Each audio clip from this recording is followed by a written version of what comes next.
Hello anh em, chào mừng anh em quay lại với kênh DarkRoker của mình. Hôm nay chúng ta tiếp tục con game NHÂN. Đây là con game mà mình nếu mình nhớ không nhầm là mình chơi trước khi là mình nghỉ để mình làm tòa án. Thì chơi bây giờ mình lục lại mình biết là mình đi chơi xong con game này. Ok, lần trước chúng ta chơi là chơi xong chương 1 rồi, là cơn ác mộng. Hôm nay chúng ta tiếp tục chương 2 của nó là cuồng nhân. Thì nếu mình nhớ không nhầm con game cái phần chương 1 của mình á, thì thanh niên nhân vật chính của chúng ta chơi là một nhà văn, nhưng mà sau khi đến một cái nơi dùng để nghỉ ngơi, là cái khu này gọi là gì ta, đến một cái nơi nghỉ ngơi để coi bring phone, cái khu nghỉ ngơi đây, giờ dẫn thanh niên nhân vật chính của mình thì bắt đầu một số hiện tượng lạ xuất hiện ở đây, và sau đó con vợ mình nó bị mất tích, và nhân vật chính của mình lại lúc mà đi tìm cách quay lại nơi vì là bị bất tỉnh nhé, đúng rồi, bị bất tỉnh. Sau đó tìm đường quay lại cái căn nhà mà cô vợ mình bị mất tích. Thì trên đường đi anh ấy lượm được một mớ bản thảo mà anh ấy nói là anh ấy chưa từng viết ra, và các sự kiện trên đường đi của anh khá là giống trong những cái bản thảo đó đã được viết. Cuối cùng đến được căn nhà, sau khi tới được cái căn nhà, quay lại được căn nhà mà cô vợ bị mất tích, nhà khu nghỉ của hai thanh niên này, thì mới được biết rằng là cái căn nhà này không hề tồn tại, hoặc nhầm, hình như là bị phá hủy rồi. Nó đã bị phá hủy rất là lâu rồi, nó không còn tồn tại nữa. Đây, do đó giống như là một game này vừa kinh dị vừa hành động, mà vừa làm cho chúng ta suy nghĩ là chuyện gì đã xảy ra với thanh niên này, với vợ của anh ta. Ok, hôm nay chúng ta tiếp tục phần 2, phần cuồng nhân nha anh em, để chúng ta biết coi chuyện gì đã xảy ra. Mình không biết này là tập cuối, chắc chắn là chưa phải là chương cuối rồi. Ok, bắt đầu. Previously on Alan Wake, Bắt đầu nói về phần trước đây. I came to Bright Falls with my wife Alice. Thank you for coming here with me. I thought maybe you could write here. I don't want to hear it. God damn it, Alice. Now, she's missing. Alice? Alice? I woke up behind the wheel of a crashed car. I'm missing a week. I was attacked by shadowy men straight from a nightmare. The sheriff took me to the lake Alice and I had stayed at, but the cabin had disappeared. Cùng nhân. Ok. Thành phố New York, bắt đầu giới thiệu cho ta biết là thành phố nói về cái nơi ở của tuần này ở trên thành phố New York của 3 lần trước, để coi có sự kết nối gì giữa cái này với hiện tại không. Honey, Okay. I'm home. Back here, sweetie. How was it? Worst weather I've ever seen. You should put some coffee on. It'll warm you up. Hey, Okay. handsome. This is gonna be a long night, but these shots are turning out great. I guess you're gonna need that coffee then. I'll go put it on. What? Bật máy cà phê. Giờ rủ mình uống cà phê, nó làm sẵn cho mình một ly rồi, bây giờ nó chẳng lẽ nó what the heck, hư cấu, nó phải uống rồi. Coffee's on. Great, thanks. I'll need it if I'm gonna finish this by tomorrow. Okay. Oh, hey, I just finished those cover mock-ups. They're on your desk. Tell me what you think. No kidding. I didn't think you'd get them done this quickly. On occasion, I can perform all sorts of miracles, my dear. Oh, really? Well, you seemed to think so last thanh night. niên này luôn. Ít chàng bìa thì phải. Chụp ảnh riêng xem. Ít chàng bìa cho mình. Chàng bìa này. Hát mang. Phải leo lên nữa à.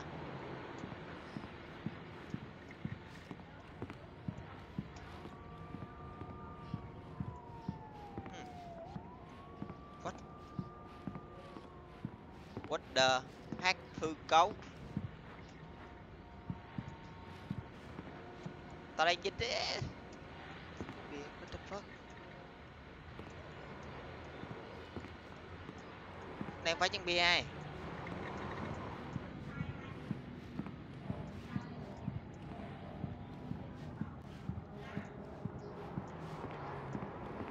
Xem trang đi. Không. Rõ ràng trang bìa nằm ngay trước mặt mình. Đây 3 tấm hình nè. Mà nó không cho mình xem. Để tay chuột lên không được.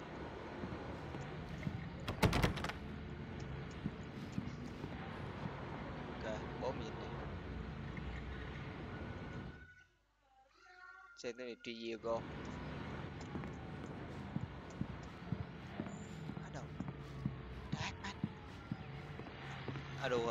Đi chăm bên bìa vào đây. Trời ơi. Nó bay qua. These look really good.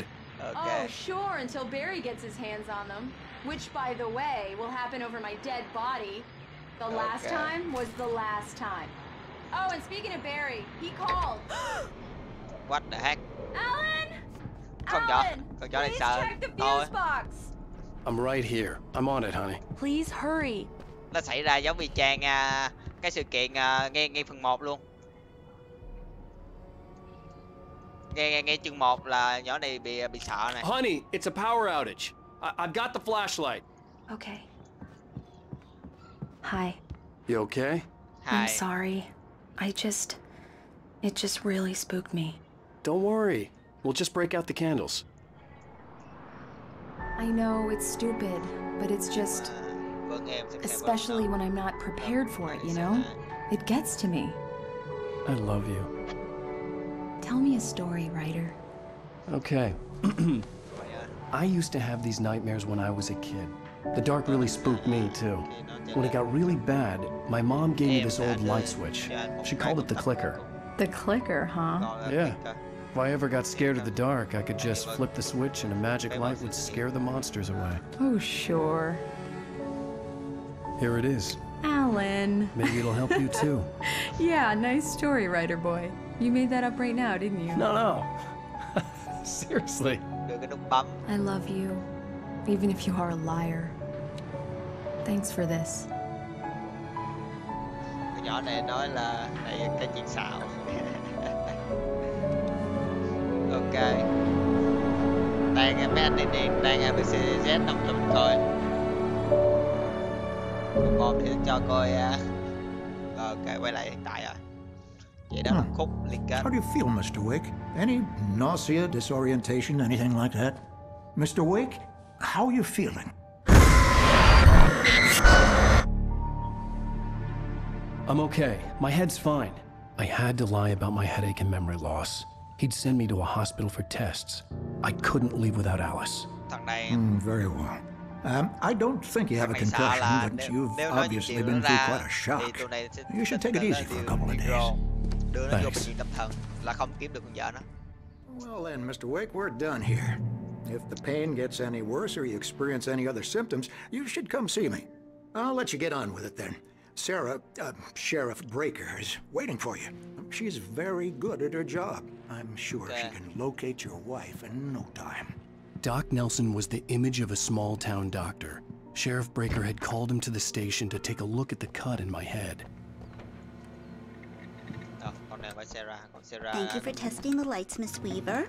Everything seems to be fine. I don't have the luxury of being complacent, Deputy Grant. The con bulbs will need changing soon. You can't change them in the dark. I'll be sure to take care of it, Miss Weaver. Have a nice day now. Very good. Yeah, it's Mulligan here. I'm at Stucky's gas station with Thornton. There's no sign of him. Over. Wait. Yeah, this is Thornton. Look, cái thằng we Stuck located là the brake float. It's here. Cái thằng That's some đáng đi good ra phải news, đưa right? chìa khóa cho mình này. Stucky was supposed to be driving it at the rehearsals today. Over. Oh, give me that.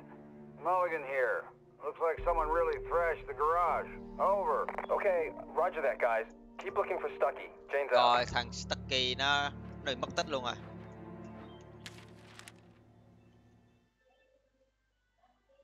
It's true what they say about the fall and the sudden stop at the end.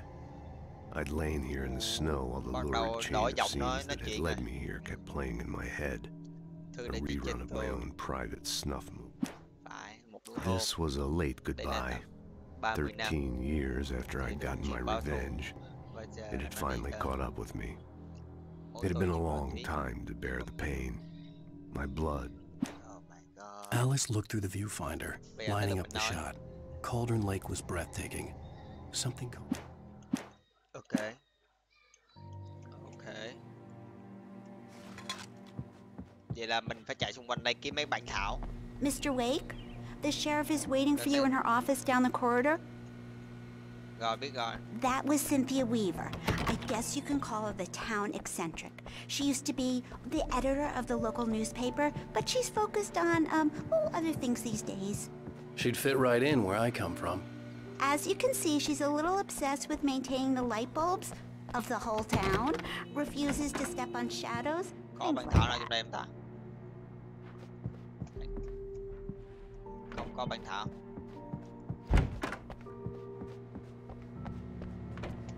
E đã đọc mà. Mất tích.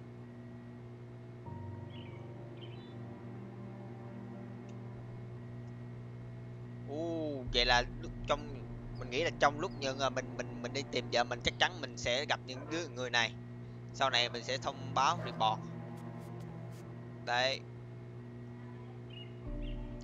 Ricky Harpo này, Bro Dancy này, Jacob Miller này.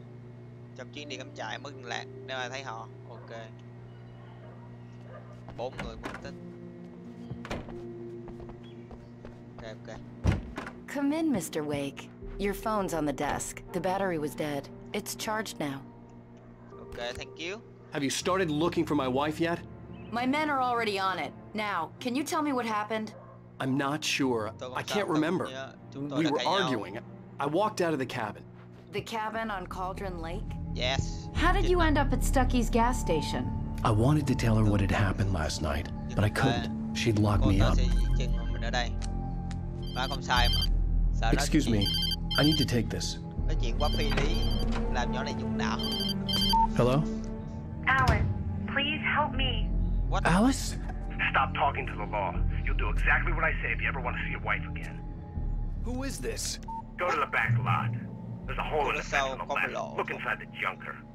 I left a little something there to convince you we're all on the same page here. After you ditch the cops, you're going to meet me in Elderwood National Park. There's a spot called Lover's Peak. Midnight. Don't do nothing stupid, pal. We're watching you. Ok. Giống như những gì mà tụi I need some fresh air. Can I go out in the back, maybe? Of course, Mr. Wake. I understand. You can get there through the cells. Deputy Grant can show you the way. Đó. Làm giống như Trang cái tụi ngoài kia hay làm đó. Mr. Wake, can I help you with anything? I need to get some air. The sheriff said I could go out back. Of course, Mr. Wake. You can get there through the cell corridor. Just don't mind Walter in there. He's one of our regulars. I thought he quit drinking for good. Oh, no such luck. He went on a bender and beat Danny pretty badly. He started shouting like that the moment he woke up. The lights on. The deputies, they don't understand. They won't listen to me. I need it to be bright in here. In spite of its human mask, to describe the dark presence as intelligent would have implied human qualities on something decidedly in. Bây giờ mình thấy mấy lạ lạ này, rõ ràng là con vợ mình nó bị mất tích ở dưới nước. Rõ ràng là như vậy. Tại sao là bây giờ là Thành bị bắt cóc ta? Rồi. You can get to the back lot through that door and down the corridor, Mr. Wake. Phải có chuyện gì mà ám ở đây. Chắc chắn phải có một chuyện mà ám ở đây. Sorry. The early morning light hurt my eyes and made my head ache. The man on the phone had said, go through the fence on the left. Từ, mình cần kiếm cái bàn thảo ở đây. Well, folks, it's been another long night, and it's about time for me to sign off for a while. God knows I need my beauty sleep. Có điều bên trước. Đêm nay đã bận rộn với phòng cảnh sát. One more item before I go. Ta có một cánh cửa. It's been a busy night for the sheriff's department. We've had a few broken windows, even a report of shots fired on Main Street. Deputies Mulligan and Thornton had to deal with two. Cái game này nó kinh dị mà đây hơi hướng khám phá nhiều hơn là cái game đấu trí hôm bữa The Conjuring nghe.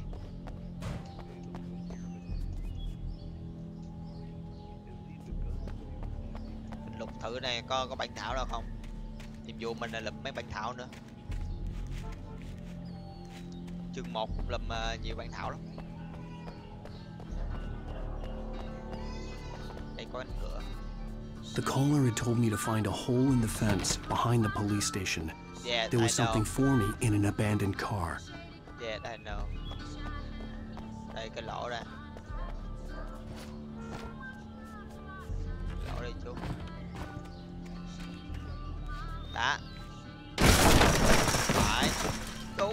Rõ ràng nhân vật của mình yếu đuối vãi lần luôn, vô đây đá cái một bể luôn này.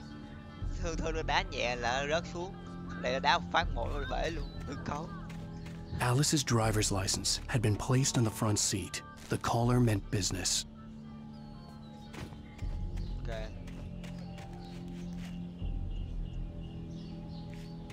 Đây, đừng còn thang đi rồi. Phải đọc bản thảo nữa hả? The kidnapper fired his gun one last time, and the shadow vanished into the darkness it had come from. See? Nothing to it, Wake. The thought of Alice in his hands was revolting. We stood on the wooden platform of Lover's Peak, the waterfall and the mountain behind us, the lights of the radio mast blinking red in the heights above. I fought with the urge to take a swing. Ồ, đây là nói chuyện sẽ xảy ra ở lớp bác. Let's cut the act now. Where's my wife? Mình biết trước là chuyện lớp bác nó sẽ xảy ra như thế này này. Ánh đèn của một chiếc cột phát ra chớp nháy bên trên, tôi đã phải kiềm chế để không ra tay với hắn. Kết thúc màn kịch đi. Ok. Vậy là tới đó hình như mình cũng không tiếp được con vợ thì phải. Lạ nha.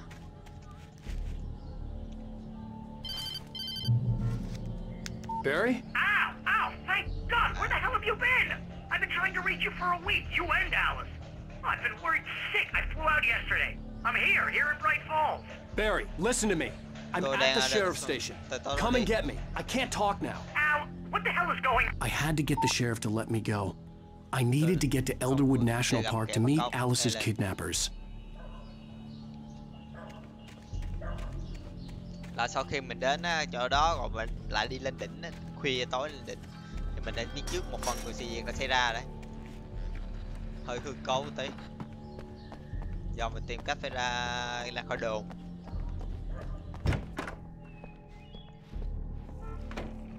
Phải, mới đi tí thằng này cũ rồi.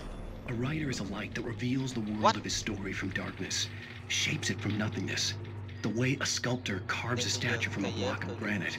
If I stop, the world I'm making dies. Darkness will reclaim it. It's a long, hard journey into the dark. Alice's life is at stake, but I can't think about that, or I'll lose it. The dread lingers at the edge of perception. I'll push on. Anything is possible here. I'll write the story. I'll save her. Gì hư cấu vậy? Nó chiếu lại một đoạn mà mình đang viết bản thảo. Và mình kêu mình phải viết cho đúng để cứu con vợ mình. Marvelous, Sarah. I just wanted to settle all the damage the Anderson brothers might have inadvertently caused on... Are you feeling any better, Mr. Wake? Okay. I'd like to leave. Am I free to go? Well, we still need to talk about... Am I under arrest? No, of course not. But I need to know where you'll be staying so I can get in touch with you. I'd avoid the motel. The Majestic is known for its roaches. The cabins at Elderwood are pretty nice, though. That sounds perfect. I'm Dr. Emil Hartman. I'd like to invite you to stay at Cauldron Lake Lodge. Did you talk to my wife? I had the pleasure of discussing your situation with her on several occasions. Did you set something up with her? I invited her here. My clinic is a place where... Oh, hey! Oh, my! Take it easy. Thằng này là mời. Hey, nobody move. Get your hands off of my client. Who are you? I'm Barry Wheeler, his agent. If you have business with Mr. Wake, you talk to me. You yokels won't know what hit you once I sick my lawyers on your asses. No harm done, Sarah. I'm all right. I don't want to press charges. Mr. Wake, my offer still stands. Get me out of here. Thấy không ổn với ông này. Điều chính ta thấy không ổn với What ông the này. hell was that about, Al? We don't need a replay of that thing with the paparazzi. I thought they were gonna lock you up. I had to talk to someone. I told Barry everything. He thought I was certifiable, but when he heard about the manuscript, I had him. The fact that I'd written something, even if I couldn't remember it, was enough for him. He smelled money. And he believed that Alice had been kidnapped. Anything beyond that was another story. I had a midnight appointment with the kidnapper in a place called Lover's Peak, somewhere in Elderwood National Park. The plan was to rent a cabin. I don't like it, Al. I don't like any of it. It's not good. In fact, it's the absolute opposite of good. Mr. Wake! Barry, you found him. Hi, Rose. Oh, wow. I was just thinking about you, too. Great. I was just bringing Rusty some coffee. He's on the balcony, looking after Max. Poor thing. Okay. I really need to go. Great to see you again, Mr. Wake. Later! Later. Who's Max? What an airhead. Jeez, Mr. Takes a swing at everybody. This is not her fault. She's a very nice girl and, more importantly, a fan. She even has a fan site dedicated to you. And she was very helpful when I was looking for you.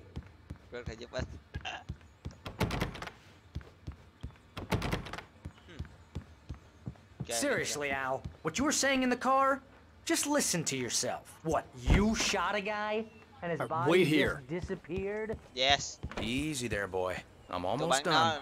Hey, Rusty, right? You rent cabins.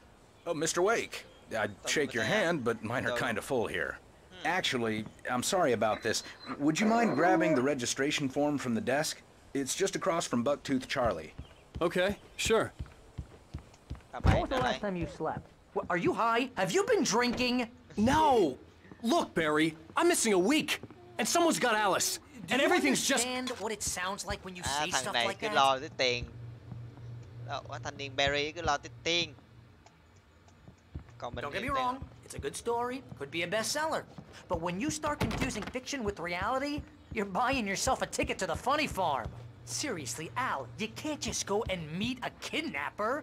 Those situations always end up in disaster. You gotta talk to the cops. She's my wife, and it's my call. Can we talk about this later? Wait here. I think this is the form you wanted. And here are the keys. Okay, you're all set, Mr. Wake. Glad to have you staying here. Thanks. Can you tell me how to get to Lover's Peak? Oh, sure. It's at the end of the nature trail. Just follow the paths, you'll get to it eventually. It's an easy walk. Nice spot, too. Thank you. Chúc chó tóc lành luôn. Okay. You're trying to pull a joke on me, freak me out? It's working. Ha! Let's have a laugh on Barry. Well, you had me going there real funny, Al. You can quit it now.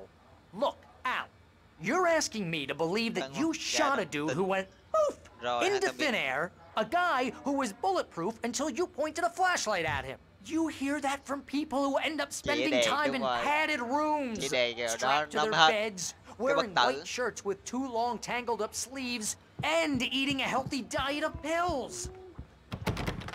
Al, you make cruel jokes about people who believe that kind of stuff. You're the skeptic. You gave me an hour-long lecture on homeopathy last month. Kệ bà này đi. Này nói nhiều quá. Rồi tiếp tục. That's just crazy talk, Al. Al. Dừng nói Al? à? Sau này dừng nói. We should go to the sheriff or call the FBI. Damn it, Barry, they'll kill her. This is not a goddamn debate, Barry. I'm going to Lover's Peak. He said to come alone. Okay then. I understand. You're my best friend, and I'm worried that you're not right in the head. Tell me what to do to help, and I'll do it. You stay here, and if I'm not back by morning, call the cavalry. Okay.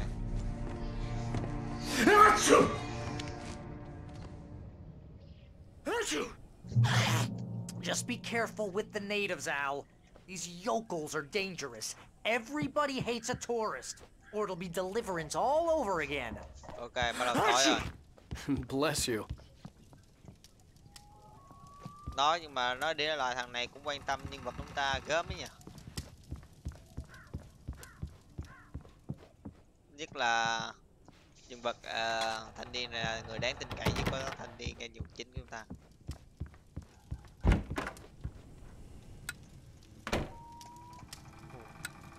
Mình lên bật đèn là tốt nhất. Con vợ mình nó cũng thích đèn.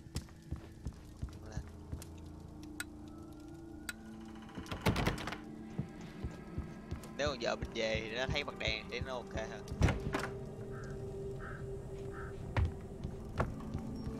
Okay. Vừa đi phải vừa tìm mấy bản thảo nữa. Ok, đây ok đó. Đi. Vô bản thảo đâu đây không?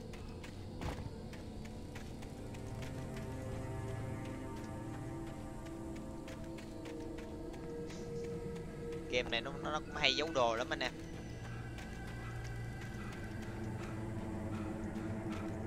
Chắc không kỹ nó giấu đồ là không có đồ lên xài.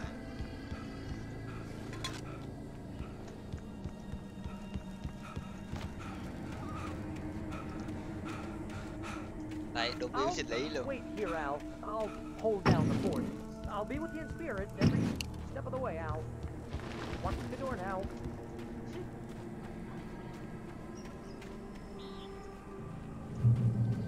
Ok. Đấy, có bản thảo. Tiếp tục nào. Barry nghi ngờ sự tinh táo của Barry had never gotten along with Alice, but he knew Alan loved her with an almost frightening intensity. And now something had happened to Alice. And here was Al armed with a gun and saying things people got put in padded cells for. It was as if his friend had experienced. Thằng kia không sợ mới là lạ, đúng rồi. Trường hợp mày nó sợ đúng rồi. Con vợ của cô nhưng mà mình mới vừa mất. Xong mình lại nói những điều mà không thể tin được, khó để tin được, thì thường người ta sẽ coi nó là điên loạn. Barry had the keys to the car he rented. Wasn't a long walk to the visitor center, and it wouldn't be any use to me in the forest. I knew I should have gone to the cops. This wasn't the smartest thing I'd ever done, but I was still angry with Barry for trying to talk me out of it. These people had called me right in the sheriff's station. The cops wouldn't scare them, and they had Alice. Đi với cop là tốt nhất, đi với cảnh sát là tốt nhất, mà thằng này nó cũng sợ là bọn chúng sẽ hại vợ mình. Nó sợ vợ hại mình nhiều hơn. What the heck? What the heck, man?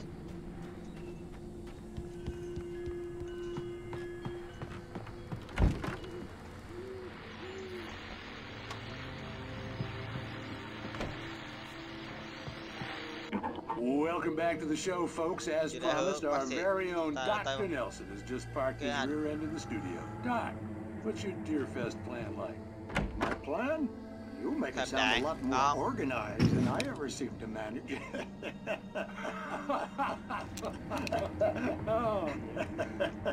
No plan, really. Just taking the atmosphere. Nó kìa, đi cự. Cái lũ.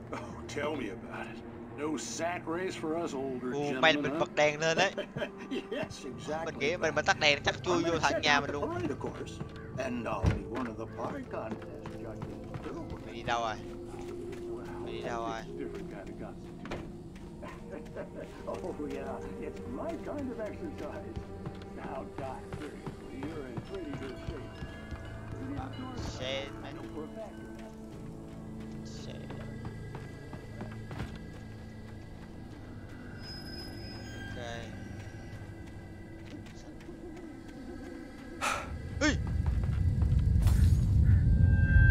Rồi, mình nhập vô rồi. Rồi, bắt đầu nhập vô cốt truyện rồi. Bây giờ không biết phân biệt thư thật ảo này. Vào thế giới truyện rồi. Mình nghĩ là vậy.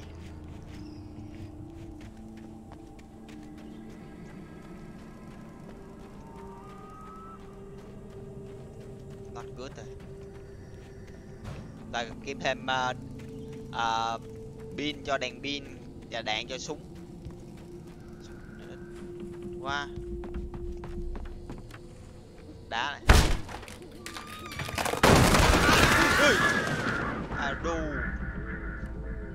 Đu không ổn men. Có máu ở đây anh em ơi. Không ổn men.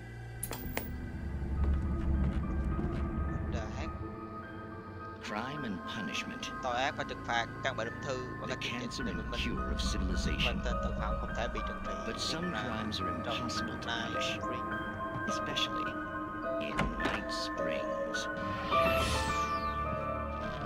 Tonight's episode. Người đàn ông trong The Man in the Mirror. Kể chuyện ma. TV kể chuyện ma chứ. What? He's inside, Agent. He's a weird one. So, you're confessing to killing that guy, huh? Why? Had it coming? Yeah, but why would you do that?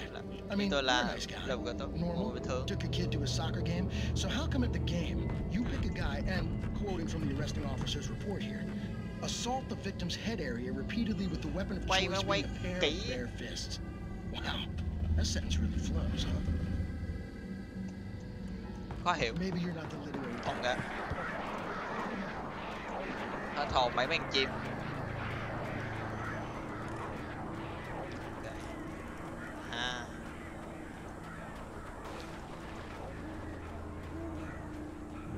Lại một cái bàn thảo nữa. Tốt nhất mày không nên đi. The air in the visitor center was heavy with an awful smell, as if some rotten drowned thing had crawled up from its grave. Rusty kept coughing blood. My eyes were drawn to the twisted shape of his broken leg. The attack had been vicious. Max whined in his cage. Rusty's eyes were wild with fear and terror. He gasped. Mr. Wake, it happened just the way it was on that page. Hiển nhiên rồi, đậu xanh. Dự đoán trước rồi. Đậu xanh. Đã có đồ dự đoán trước rồi. Tụi bay không tin. Không tin. Vinh.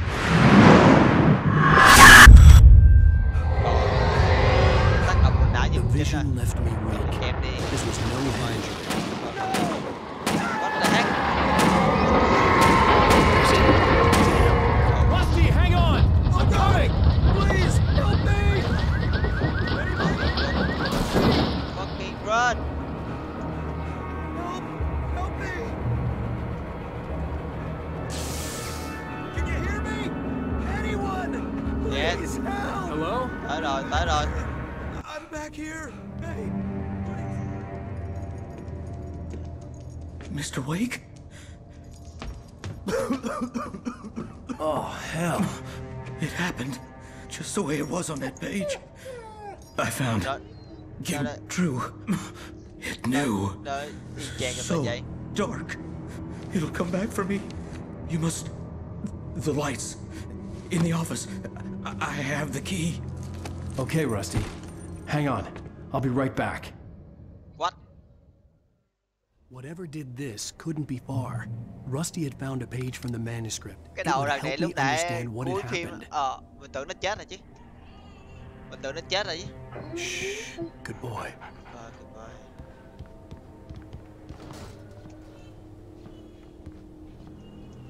Đánh được cứu thương mình không dùng được cứu thương. Phải luôn. Chỉ mình cứu thương để nó làm cái quái gì. Từ từ nào mình cần lấy mấy con. Còn mấy cái chuyện váy nào không? Có bánh thảo nữa không? Cảm thấy không ổn bên đây.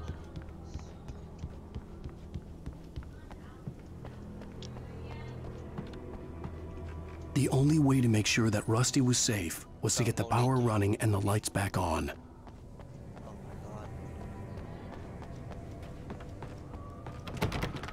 Cách tốt nhất mình phải quán tạo ra điện để cứu con này.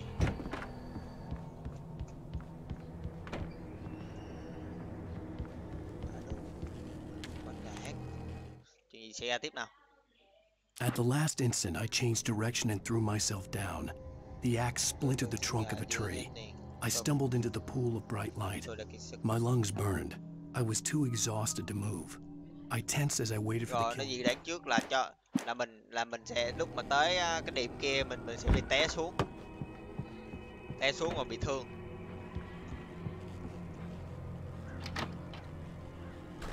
Sẽ bị té xuống và bị thương.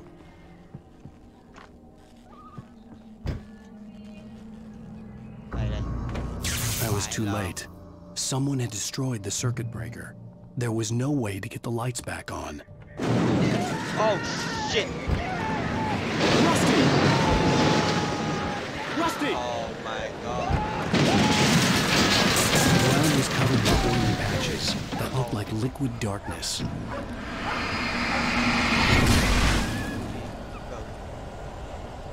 Hunters need hunting licenses.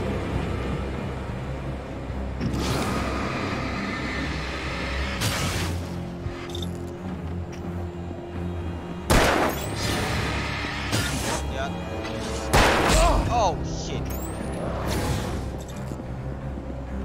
Chết. Chết. Thằng mày. Mày giết Rusty của tao. My god. Something had torn a mammoth-sized hole in the wall. Khoan đã, mình bị mất một cái bản thảo. Bây giờ mình phải quay lại kiếm bản thảo bị mất được.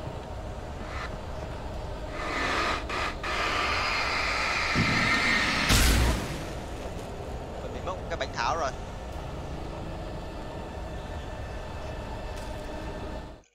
Ở đây rồi, nó đây. The visitor center was sturdy, but the impact turned the front of the building into splinters. Rusty was thrown across the lobby like a rag doll and hit the far wall hard. It didn't hurt until he tried to move and saw his leg bend the wrong way. Felt the broken ribs stabbing him on the inside. Okay. Okay. Okay, good. Nó bị tâm tưởng này. Please don't feed the animals. Đâu rồi? Fishing is only permitted for those visitors who purchase a park fishing license. Obey! What? The park ranger's instructions at all times. Rusty, no! Never approach closer than 100 yards. To bears and wolves, never approach any other wildlife closer than 25 yards. Pets must be leashed at all times. Never. What the heck, man? What the heck, man? It is against the law to remove any. Chết. Thấy đạn. This includes even rocks. You may. Mày né đâu? Fuck you. Holy shit. Thằng này Rusty đâu rồi?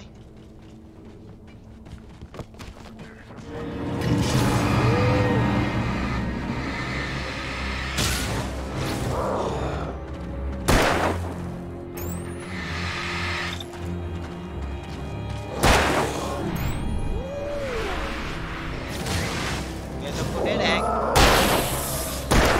Sao mày giết bạn Rusty của tao? Mày giết Rusty của tao.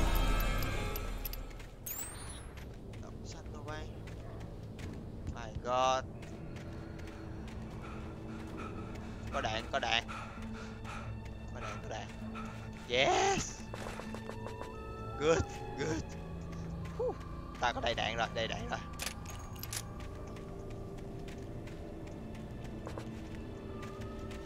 Ta cần còn một bản thảo trong map này nữa. Đúng rồi.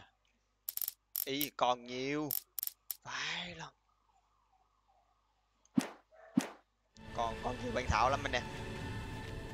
Từ coi đã, coi lại cái đường này. Từ từ còn chỉ còn một cái thôi. Kêu không đâu.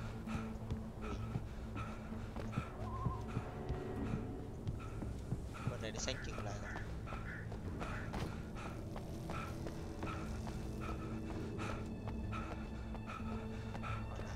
Có gì bên đây nữa không? Đây. đâu. Biết thế nào cái trước giấu đồ.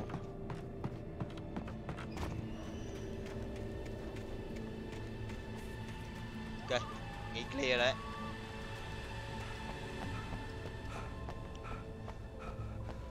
Nhưng vật đây thanh niên này hơi yếu sinh lý tí, nhưng mà vẫn mạnh hơn thanh niên bên Content Game.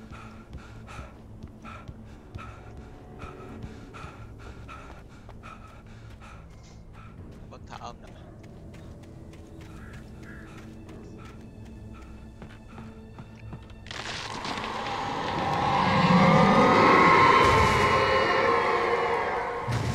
Game này cũng không có sợ lắm nha. Game này cũng không có đáng sợ lắm nha.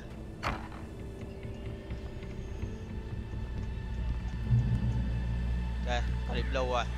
Bây giờ tìm kiếm đỉnh lớp back. Hello? What the hell was that? I saw it from the window. I saw something. Forget about it, Barry. It's just me going crazy. Oh, jeez. Oh, jeez. You're not crazy. I wish you were crazy, but you're not crazy. Now, be careful. Stay in the cabin. Don't open the door for anyone. I mean it. Thanh niên này tin này. Thanh niên tin mình đây. In that last instant of consciousness, Rusty thought about Rose. He was older than she was. Rose was barely out of her teens, but she made him feel young and forget what a train wreck his long-dead marriage had been. He still wore the ring. He'd been waiting for her to tell him to take it off. Ồ, vậy thằng Rusty này nó yêu con nhỏ Rose á.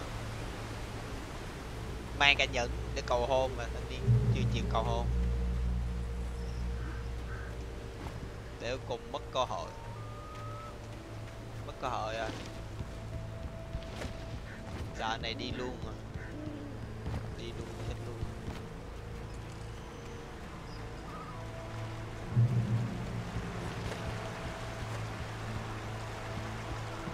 Lover's Peak was at the far end of the nature trail. Đây.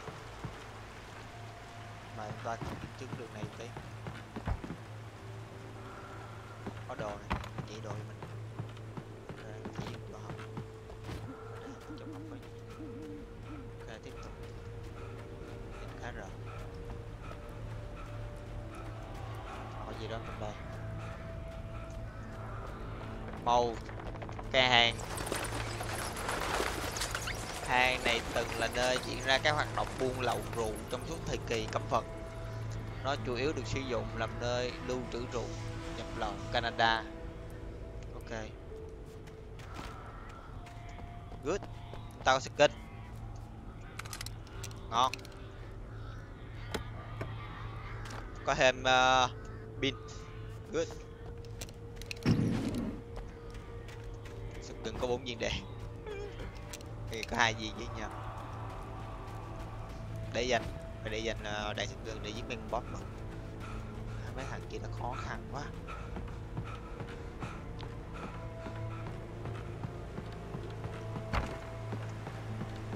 Ok, bắt đầu lên này. Sẽ thật kỹ.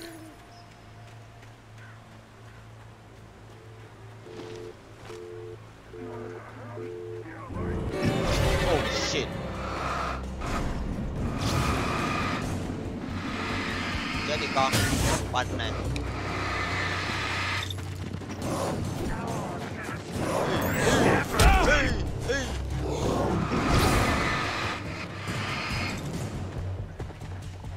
Từ đó.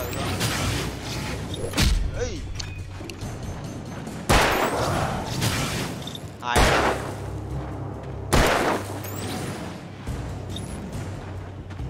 Che đầu hoài. Che đầu hoài. Che đầu hoài. Né.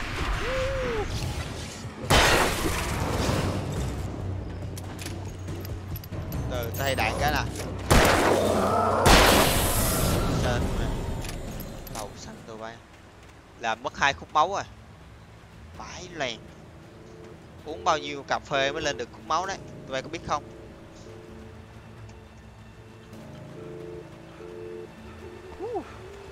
let's go. Mày cứu vợ mình nữa. Mình sợ chưa khúc này. Nếu theo đúng ban thảo ghi thì khúc này mình chưa cứu được vợ mình đâu. Dù có lên tới đỉnh.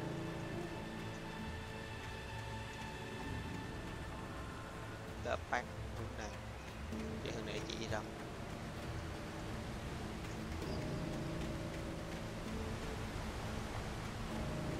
Đây, biết. I know, man. Nobody in Bright Falls seemed to know where Al was, but Rose, the waitress at the diner, had seen him.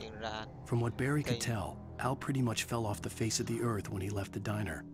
Rose was just the kind of fan that Al hated, but she really tried to help. She was smart too, knew a lot about what was going on in the town, knew a lot about Al, even knew who... Đưa cho mình một bánh thảo kỳ lạ vậy. Tách biệt toàn bộ bánh thảo còn lại.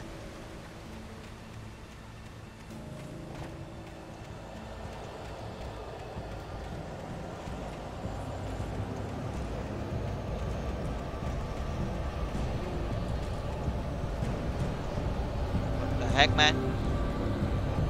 Not good. Not good. Not good, not good. Nhìn mà ảo sao quá.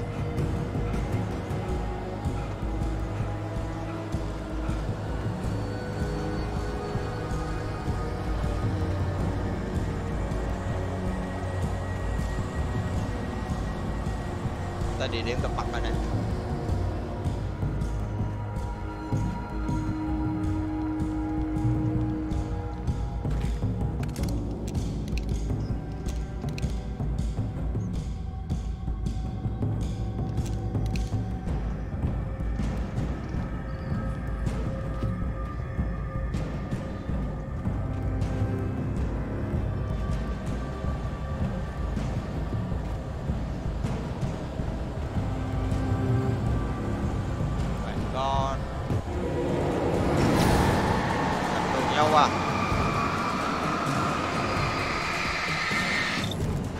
What the heck?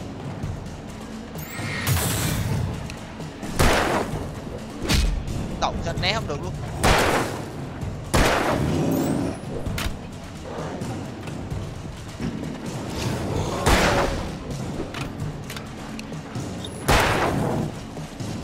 Đầu quá gì?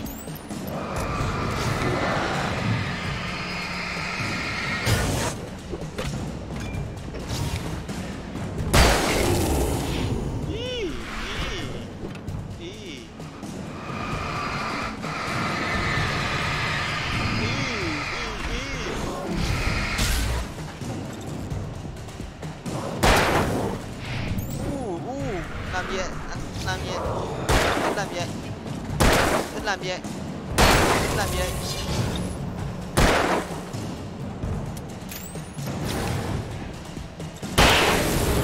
Sao tính làm gì anh á? Chơi rồi mày.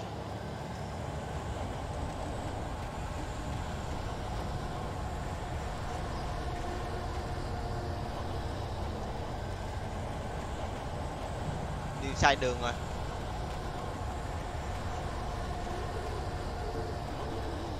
Không đúng.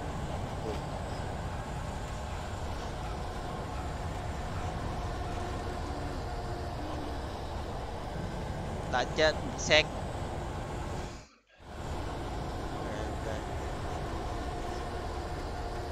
tiếp này tầm nhìn nó hơi khó.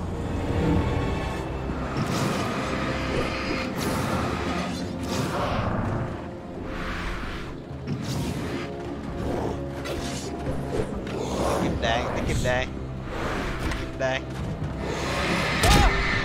là hết.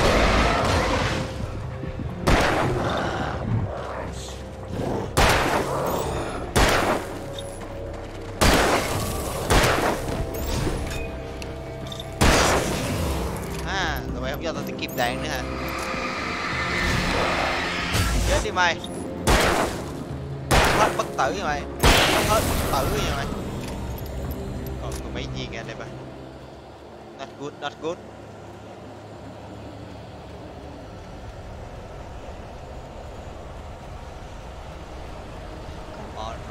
on.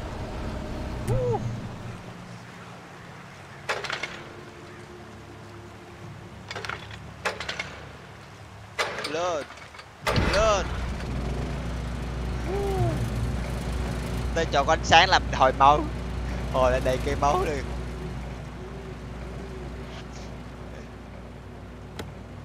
Ok, good, có đạn, có đạn.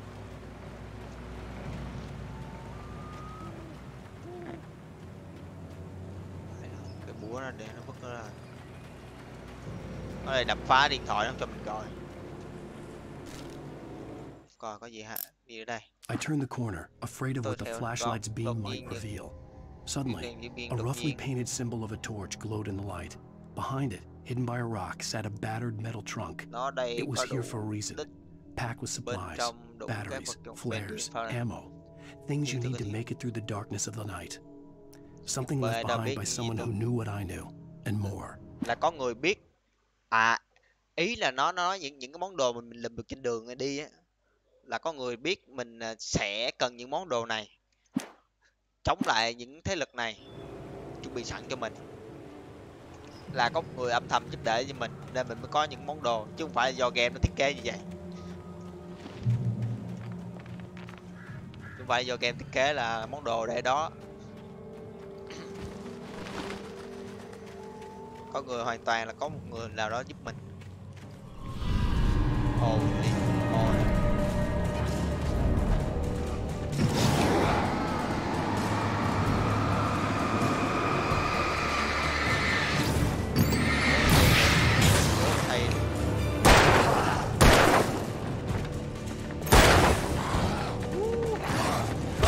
Oh shit, oh shit. Oh shit, oh shit. Oh shit, oh shit.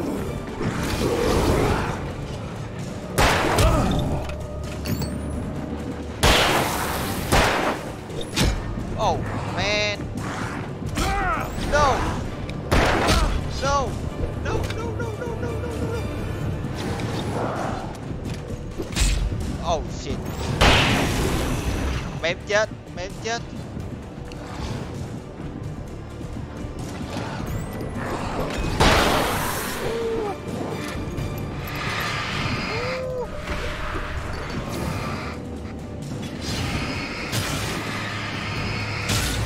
Giờ cái bếp nha con. Giờ cái bếp nha con. Rồi một thằng kia. À.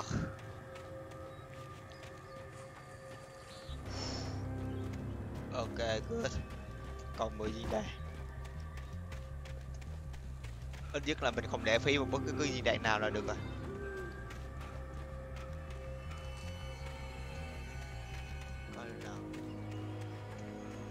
Mình cần phải kiếm thêm đồ, mình phải lục soát xung quanh kiếm thêm đồ.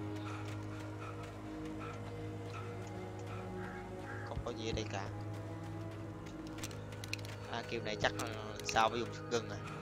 Đạn còn 10 mấy viên.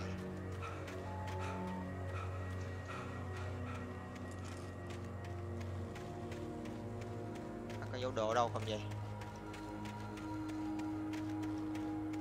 Không có dấu đồ luôn. Ok, phải đi tiếp à. Phải đi tiếp rồi anh em à.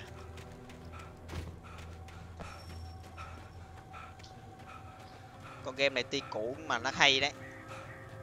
Giống như game NHÄN gì đấy anh em. Game mà thanh niên dùng spy chơi để tìm dựa trên mấy cái xác chết tìm kiếm gây dựng lại ấy. Rất hay. Không qua được.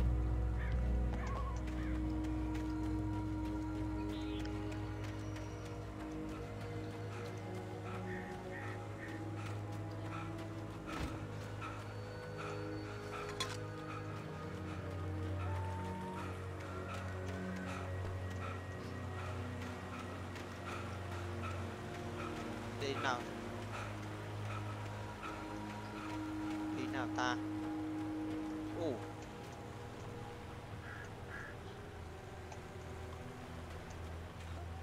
Chẳng lẽ để cái thùng này ra chỗ kia để mình leo lên.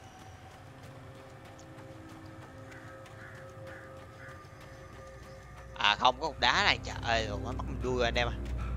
Quỳ chỉ qua này, easy vậy, mất mình đuôi của mẹ rồi. Ok, còn bạn thảo tiếp. Agent Nightingale didn't want to be in Bright Falls. These little communities revolted him, and he didn't like the trees or the coffee. He now knew that impossible horrors lurked behind the storefronts and smiles. He desperately wanted to turn the car around and just drive until he passed out or ran out of road and booze. But he had a job to do. He had a rider to catch at any cost. Vậy thằng này hình như theo thông tin, theo cái lời này là thằng này đó nó muốn bắt mình. Tại nhà văn là ở đây nó nói tới mình rồi. Quyển thành phố Rayphone, cái nhà văn nổi tiếng nhất là nhân vật của mình, nên Alan Wake.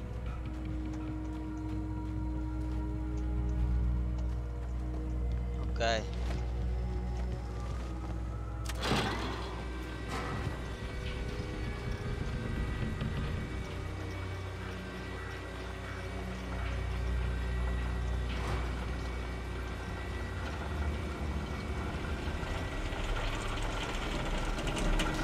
Ném thì đâu đứng ở dưới đây chắc là giờ chết quá. Cầm xanh này nó cán mình chết luôn quá.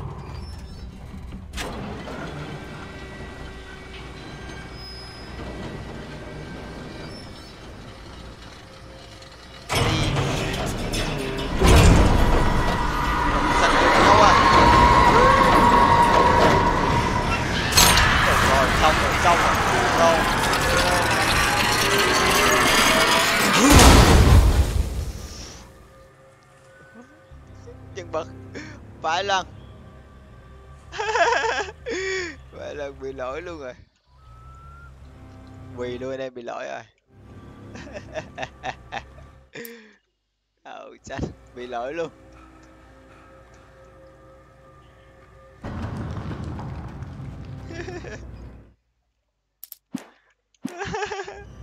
Lỗi luôn chứ.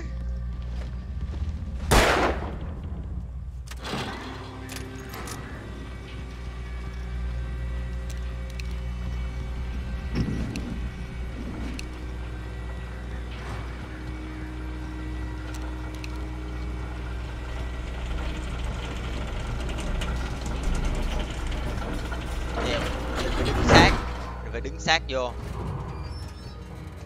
sát vô đây. Không bị lỗi với lúc nãy nữa. Please keep door closed, làm ơn giữ cái cửa đóng.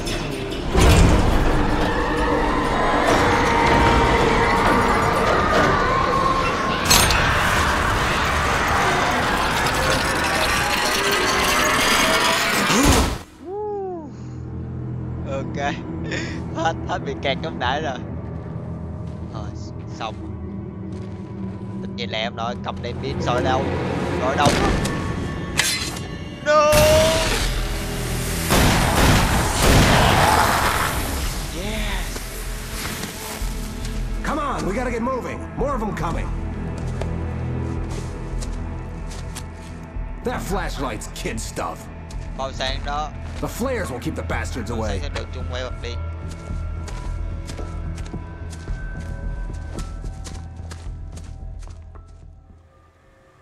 You can see them too? Hell, of course I see them. Come on, we gotta move. Why?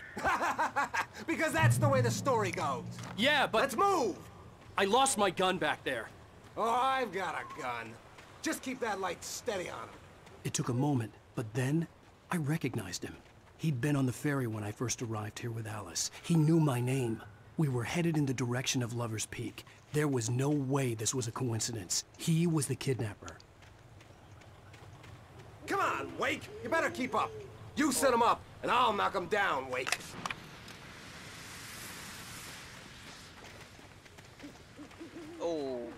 Có nhân vật của mình nói thằng này có thể là chính là thằng đã bắt cóc. Bắt cóc vợ mình.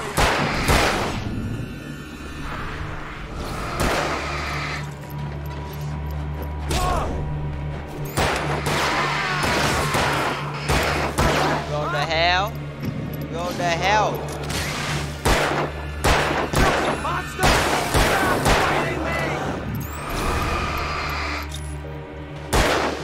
Đúng rồi. Bao nhiêu đạn rồi mất nó.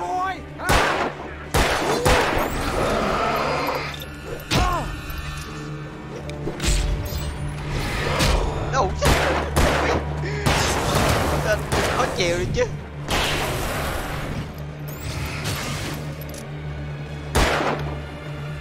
Đầy bóng sáng không?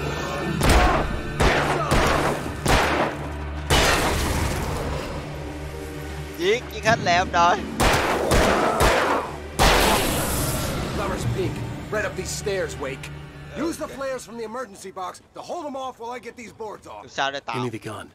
Yeah, no can do. Are you kidding? Give me the gun. Đưa tao cây súng. Hold on, damn it. Cự cho tao cây súng. À.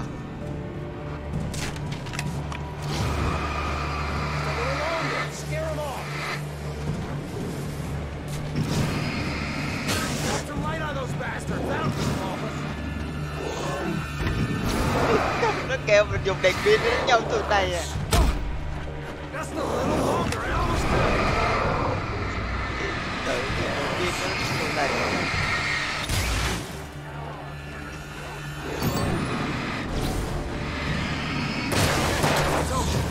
Move it along.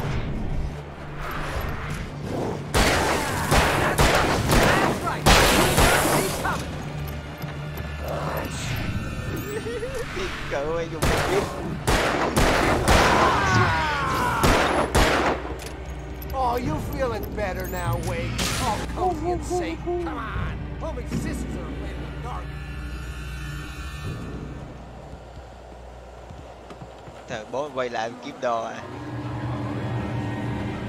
Bố quay lại rồi, bố mày không sợ tụi bay nè. Từ từ có đồ được không? Không có, không có. Không có rồi, thôi thôi, no, đừng á. Thôi bỏ. Nhây, đùi nhây nó chết rồi.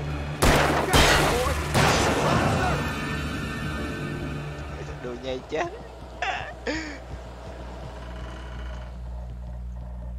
I'm happy now. I feel safe in the light. Is that how it goes? Better get ready. They'll be on us soon. Còn 4 cái đèn nữa.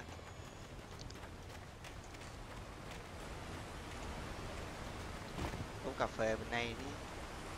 Một tí cà phê này. Thank you. Mình vẫn chưa hiểu lắm là cà phê được là Last stand. There's more flares here. Get ready. We fight them as long as they keep coming. Give me the goddamn gun! They're coming! It's not how this goes. Get with the program, Wake. Phải là phải theo chương trình này Hoàng nó mới chịu.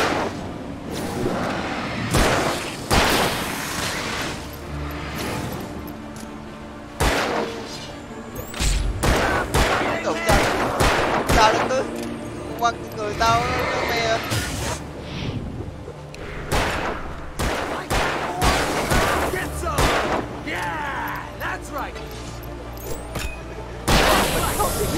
Nó mê nó quăng mình không chứ.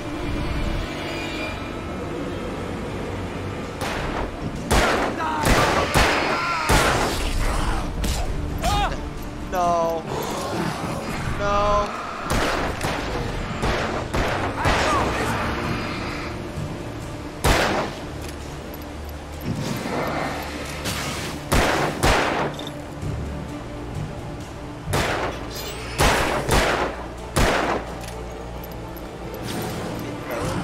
Bị giáo thằng bên đây cái gì?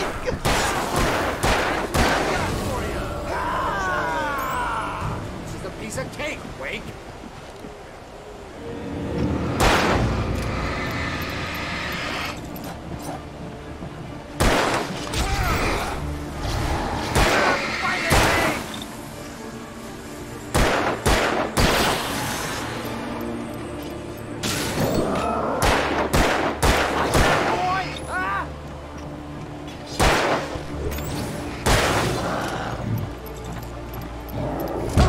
Oh shit.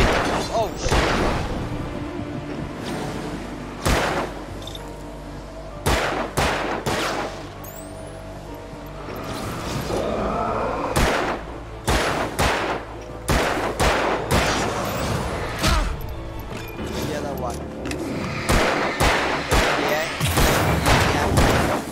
Tính làm gì anh?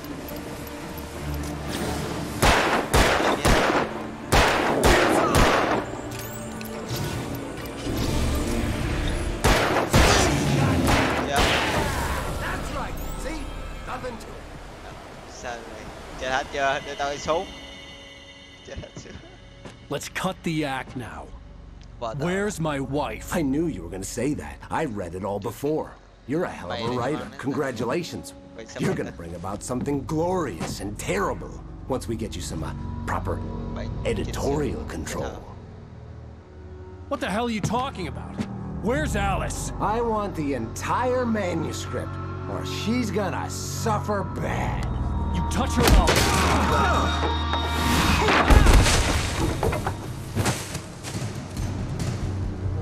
Thằng này đã biết về các bản thảo đó, nó bảo là muốn toàn bộ những cái bản, toàn bộ luôn, để biết toàn bộ cái công chuyện chính của này để nó thoát ra hoặc là đánh bại hoặc là điều khiển.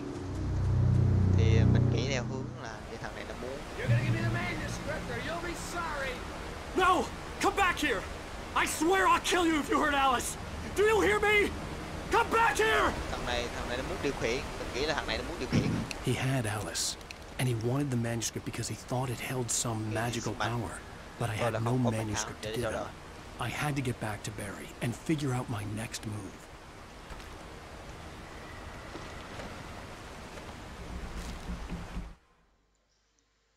On more than one occasion, Alice had tried to explain to me how it felt to be afraid of the dark.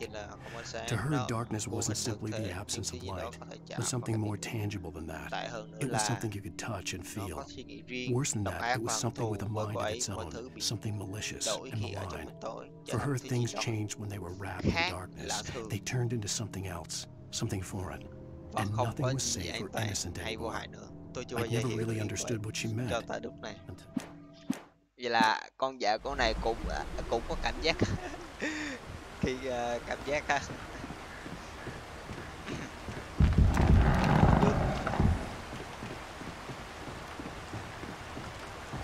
Cảm nhận được trong bóng tối có những cái thế lực đen tối. Nên cô ta lúc nào cũng phải sợ bóng tối.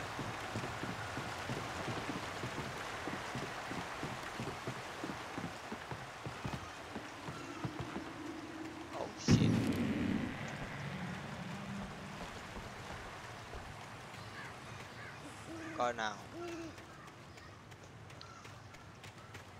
Let me see. Đủ xanh.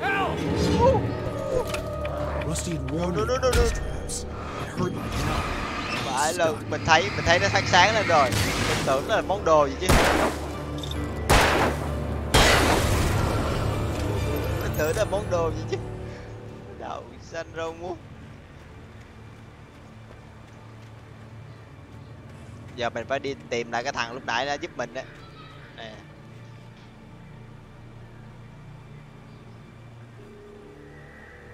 Còn phá được.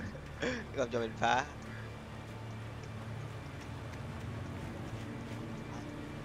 Trap everywhere.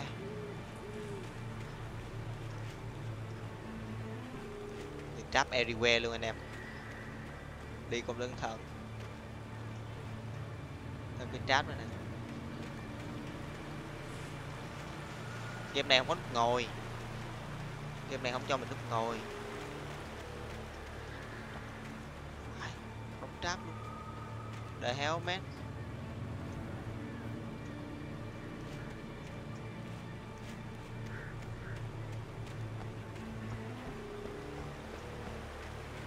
Đi bọc qua ném cái trap.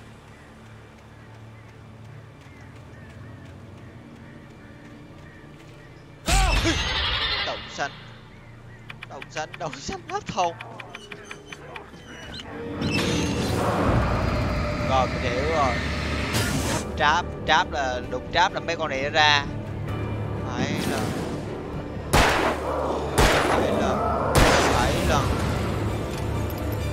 lần thì thử đụng trap là mấy con này nó ra.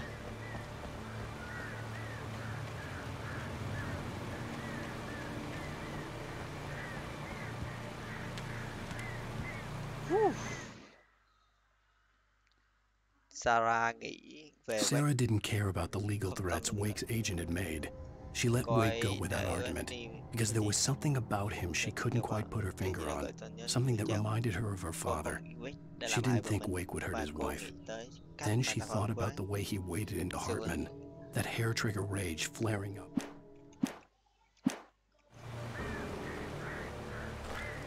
Đây nó giải thích là tại sao con kia nó chạy nó để mình đi. Ok.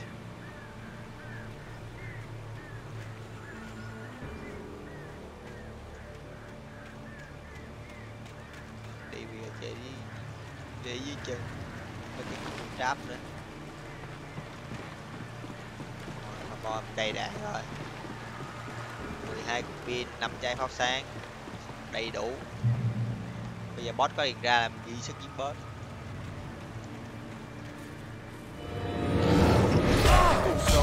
No.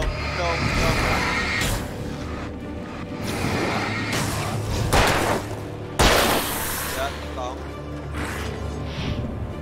Nè.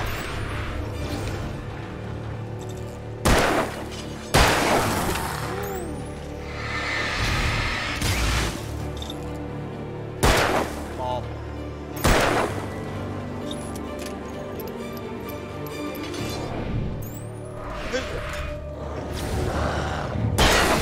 Ở đầu. Get the hell man.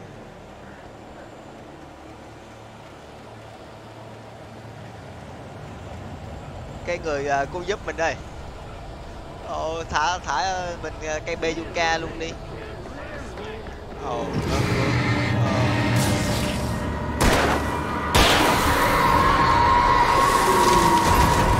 The heck?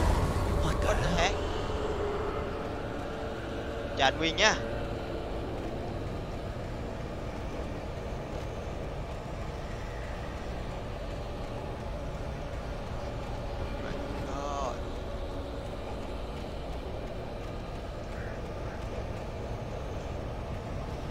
Ok, mình đi theo đường mòn là qua được.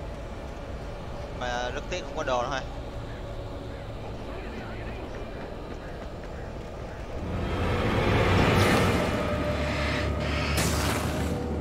Chơi hả mày? Chơi hả mày? Chơi hả mày?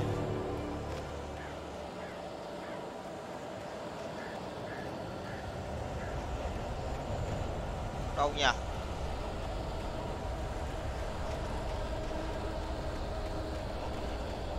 Không phải. Cái cây đây. Cái cây đây này. Mắt mình đường mở rồi. Đứng kế bên đó luôn. Đứng kế bên cái cây mình không biết.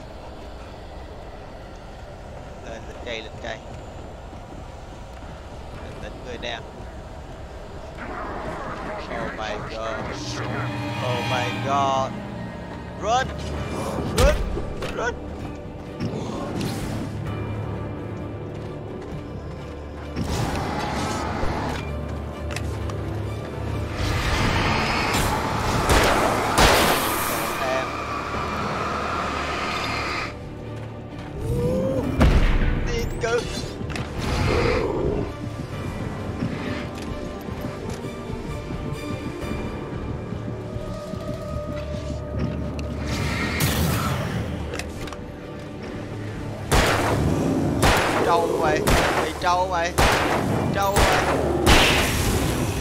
Trâu chết hơi mày.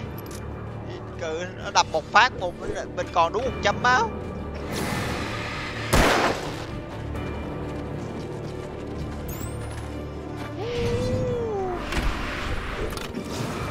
Miss it. You miss it.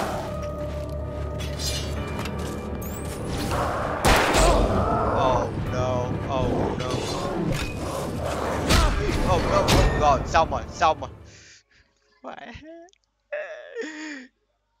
Xanh đâu muốn.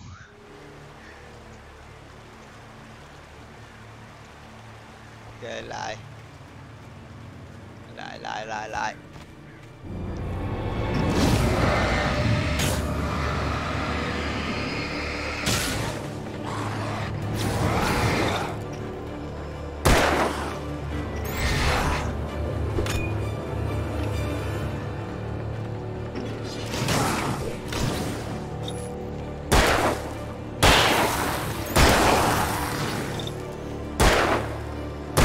Chết mày.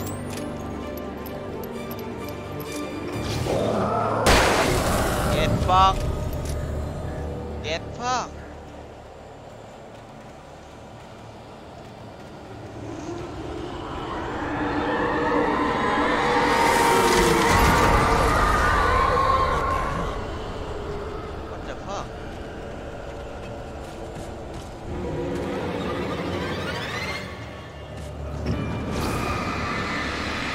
chết nè. Chút gần anh quá là phải chết. Chút gần anh quá. Go the hell man.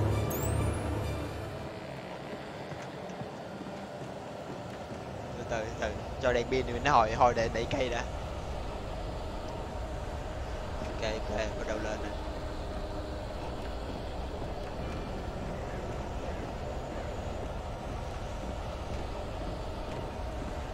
Thằng nào cản anh? Thằng nào cản anh?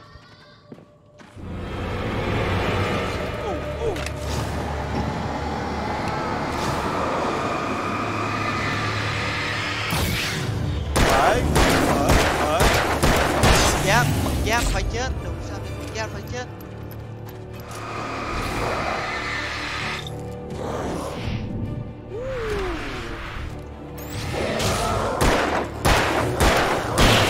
Non lắm em, còn non lắm em.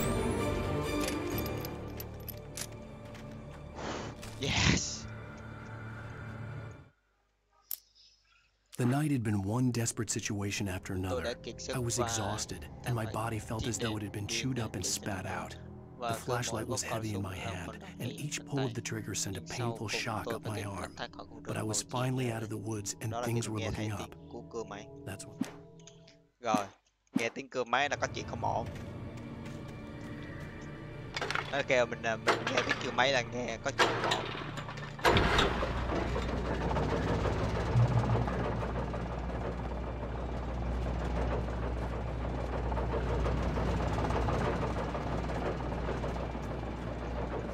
Cà phê này, khỏe người này.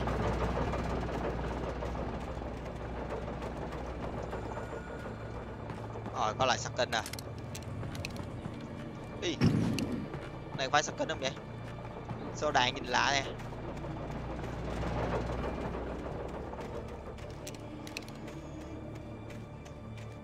Ok, không phải cũng phải đi.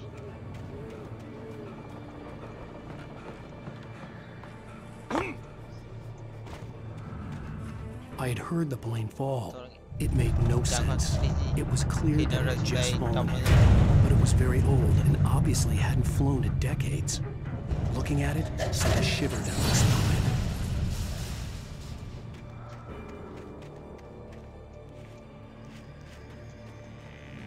Điều phải lên máy bay rồi. Đúng rồi, nó chỉ này.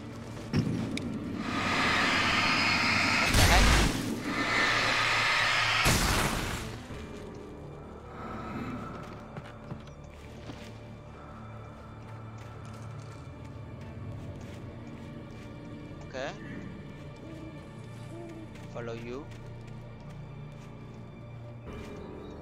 Thì đây đi đâu nữa ta?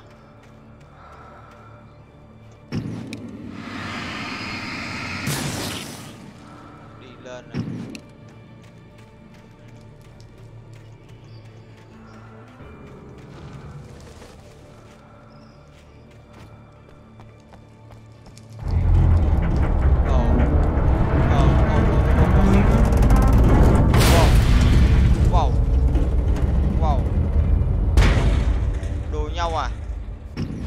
Hại chết mình nè.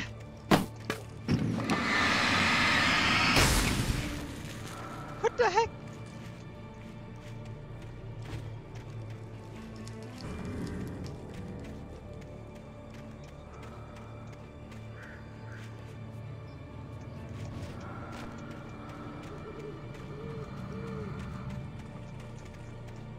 Chịu vô đây làm cái quái gì ta? Cái này chỉ lên nè. Khó hiểu. Này chỉ là chỉ đây. Đây đậu xanh. Phục sáng ngon.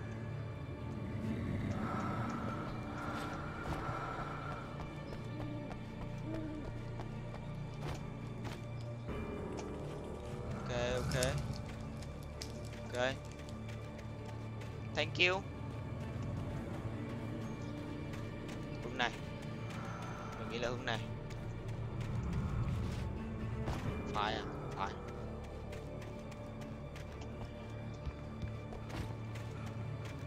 Nào nhỉ?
nha con.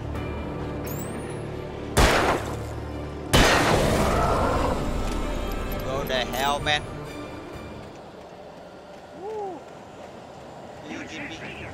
Oh shit. Oh shit.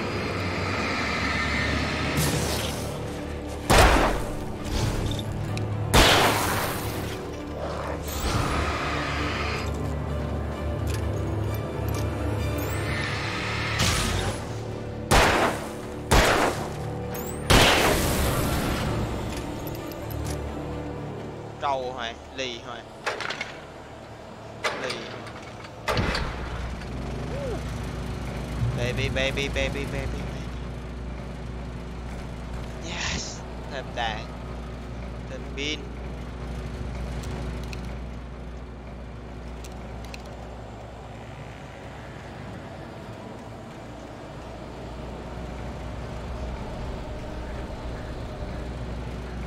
Đi lối nào nhỉ?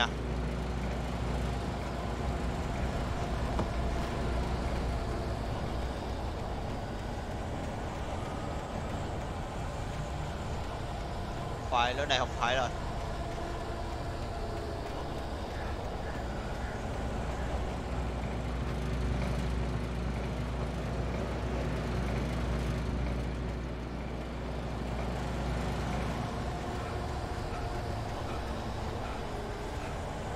Tìm cách đi qua nhà bên kia, ok hiểu.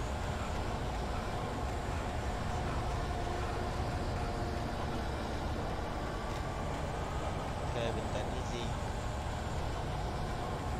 Thấy có lon sữa, lon sữa, lon cà phê trên này. Ok, làm tí cà phê này.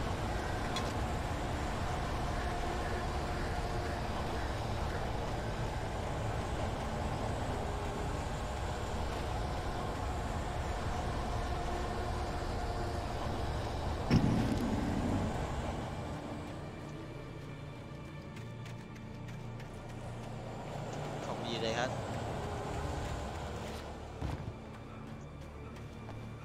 Nghe nó rợn người sao ấy nè. Nghe mấy âm thanh.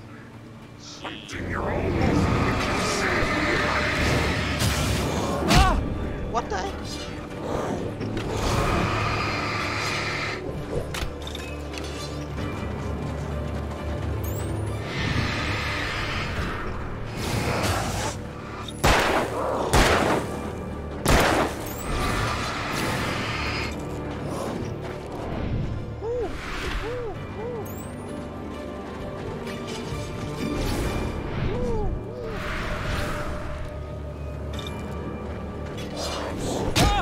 Đầu.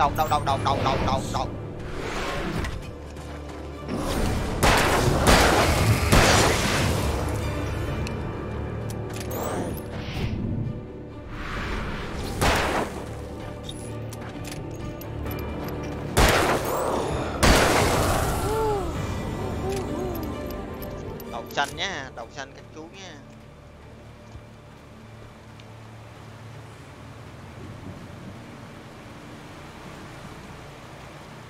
Khỏe rồi, thì bộ mình nó khỏe rồi, nó hết bị mờ mắt rồi.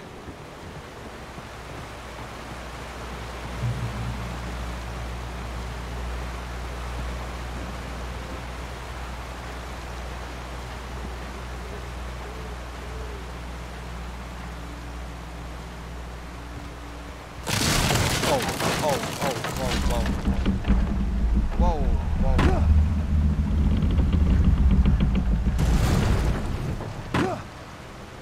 Chậm là chết.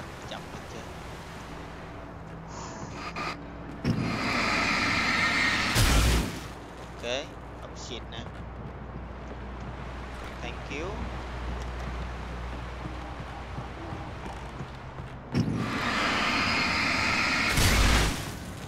Bản thảo đâu rồi? Mấy cái bản thảo đâu rồi? Nãy giờ không thấy bản thảo đâu hết rồi.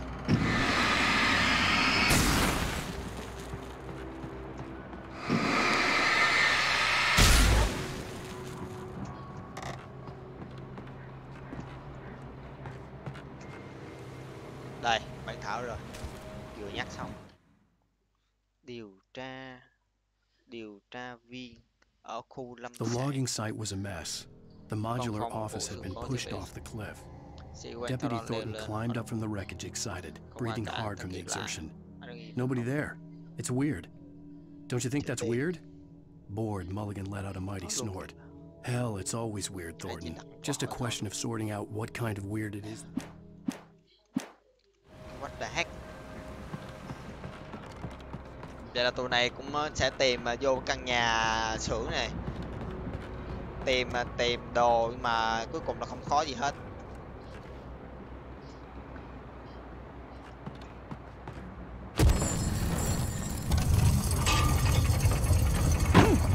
Động xanh trên ngu.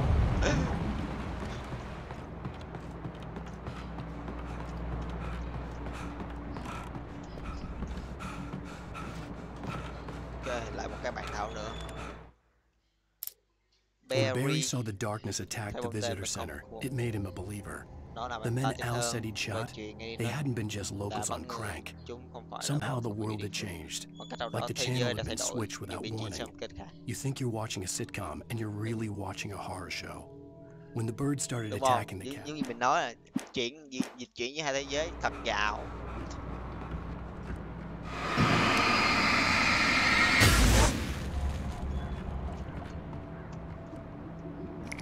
Thank you. Ok, uống nước này. Uống ly cà phê vô, không tăng thêm báo. What the heck, man?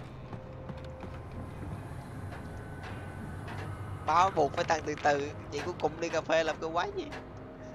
Làm thanh niên này bình tĩnh hơn à? Bắt thầu à?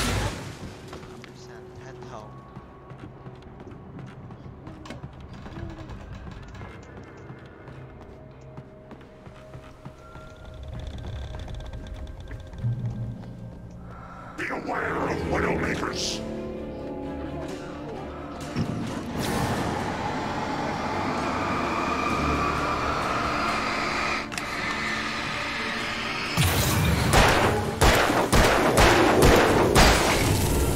Chết đi. Thằng gì đây? The DarkRoker Face. What?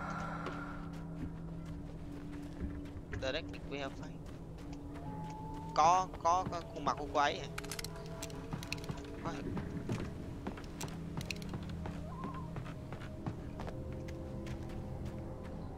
Bên kia có bản thảo.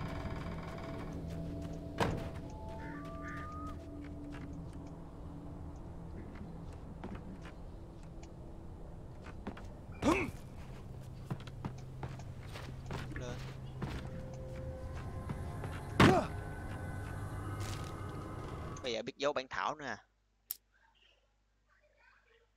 Việc quay cảm nhận bóng. Shadows stirred and the wind picked up as I ran through the forest. I felt the dark presence turning its gaze toward me. Then the moonlight was blotted out by dark shadows that raced violently across the ground, moving too swiftly to be natural. Darkness gathered between the trees and melted again to reveal the taken. No natural path had brought them here. Maybe.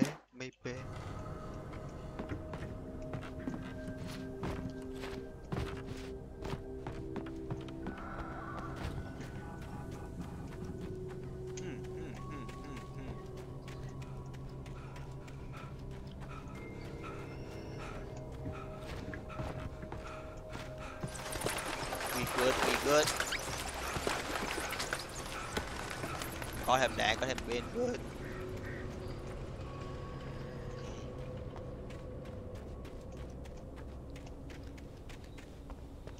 What?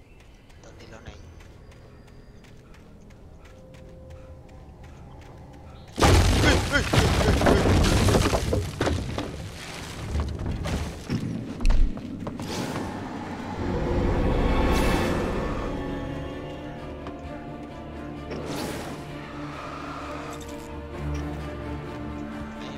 Hai thanh niên luôn.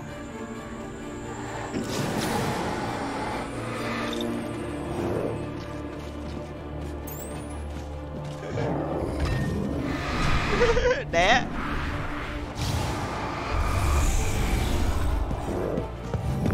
Oh no.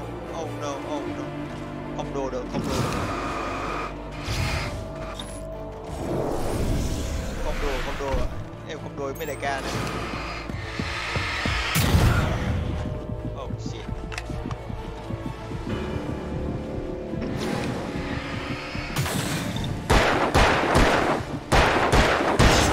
Một thằng. Đậu xanh nè.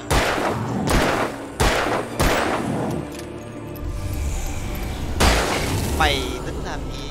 Cự 100 máu. Mày tính làm gì đấy? Mày hù tao. Mày hù tao hả mày?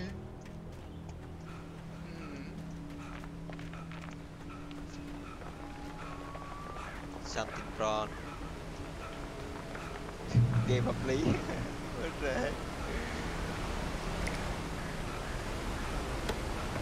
Game cực não quá. À đù đạn đây quá trời luôn.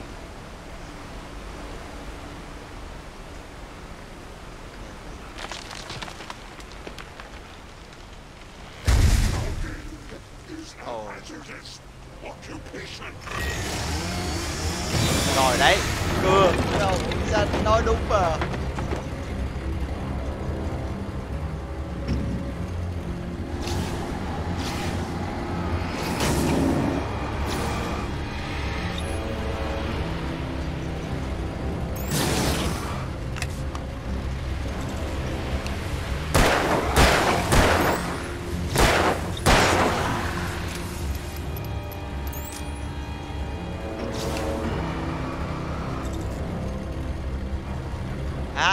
Con này tích tụ nhiều sức mạnh tối quá.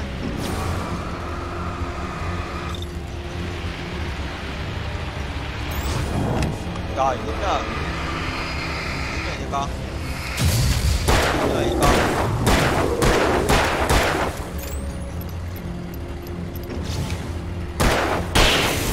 Headshot. Headshot. Này thì tích tụ nhiều sức mạnh tối này. Hết đại đâu cho mày làm mình lấy hẹp đây. Thở.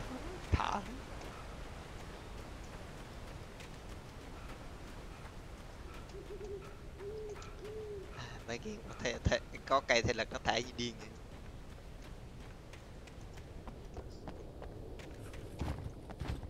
Ok, mình nghĩ là clear. Ok, we good. Let's go.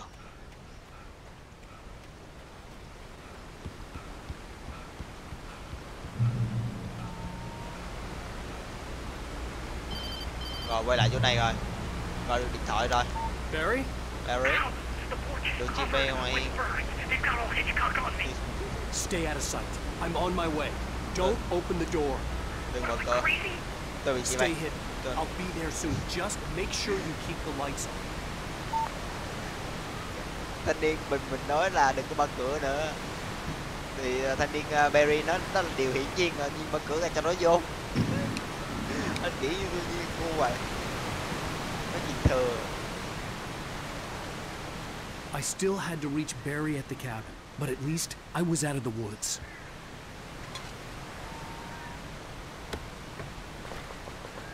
Ok, full pin luôn. Good.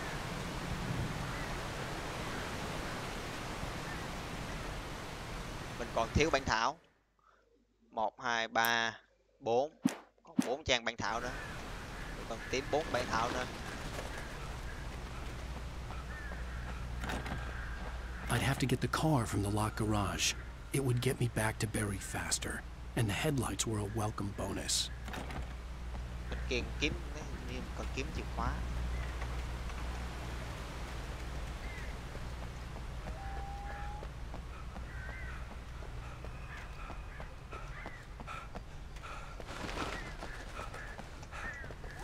Mấy bản thảo nữa. Kiếm vài không thấy ta.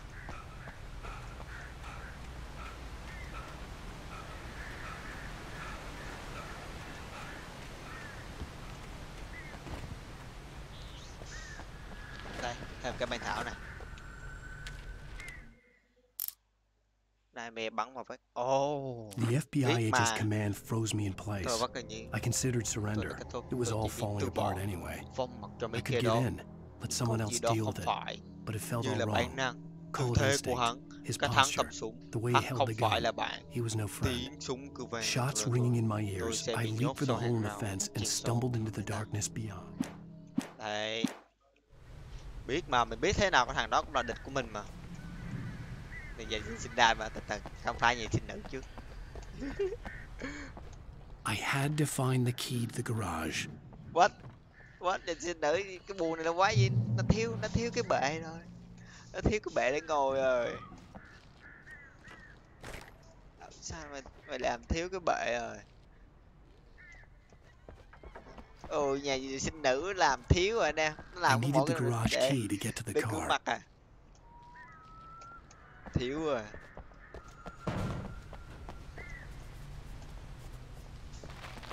Đây, bên đây đi làm chuẩn nè.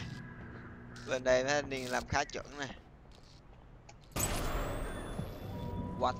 A story is not a machine that does what you tell it. A story is a beast with a life of its own. You can create it, shape it, but as the story grows, it starts wanting things of its own. Change one thing and you set off a chain reaction of events that spreads through the whole thing. The characters have to be true to themselves. The events need to follow a logic that fits the story. A single flaw and the magic is gone. The story dies. Alice dies. Hả, thanh niên nhân vật của mình phải tạo ra một câu chuyện thật tạo ra một câu chuyện hợp lý mới được, hợp lý nó mới chịu, phải tạo ra một câu chuyện thật hợp lý nó mới chịu.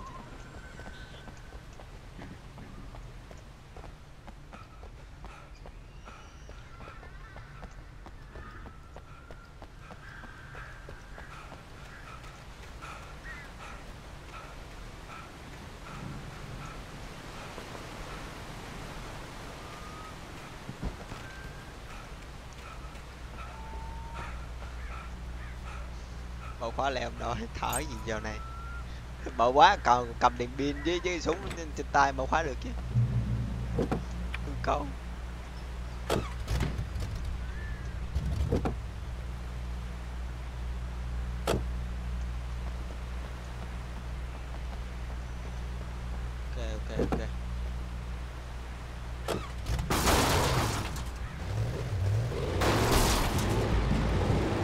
Get fuck.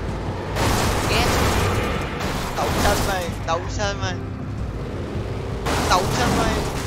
chết đi con, bất tử rồi, mày bất tử rồi mày bất tử rồi mày bất tử rồi thì chưa chết nữa, mày bất tử rồi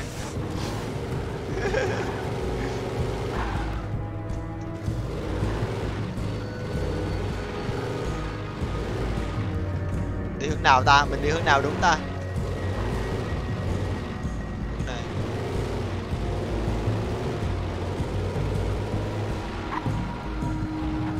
Hướng này bị xe bị chặn rồi. Từ xuống dưới lấy đủ. Hè, bố mà có xe nhá. Coi tụi bay bất tử được bố không nhá. Let's go. Này thì bất tử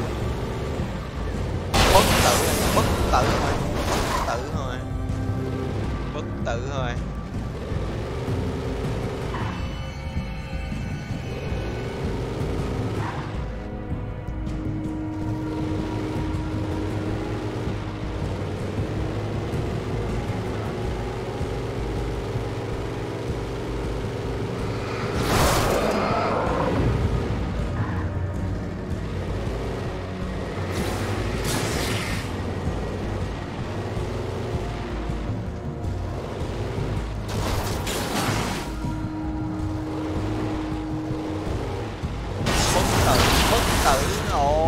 Dám đứng trước mặt xe đó chứ, tôi đây lì thì dám đứng trước mặt xe.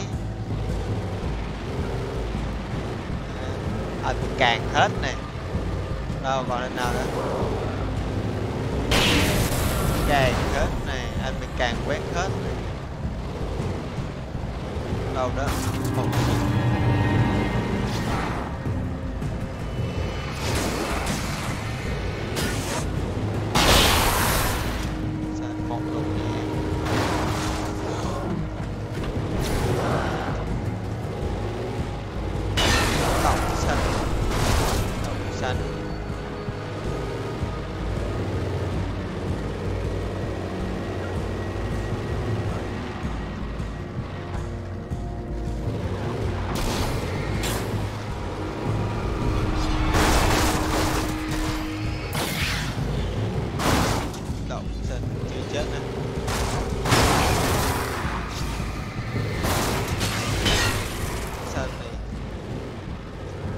hell?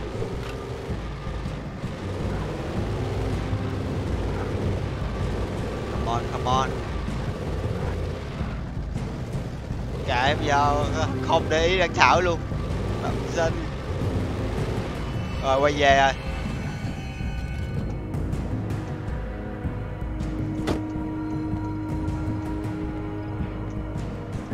Đúng chưa ta?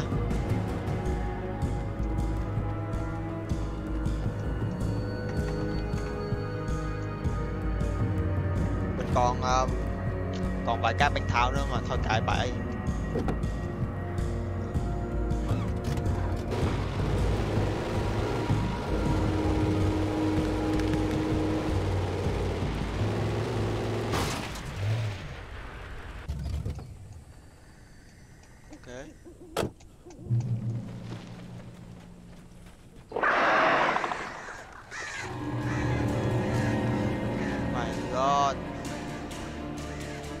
Nhạc lên không ổn. The flare gun was probably the best weapon I could imagine against the dark things I was facing.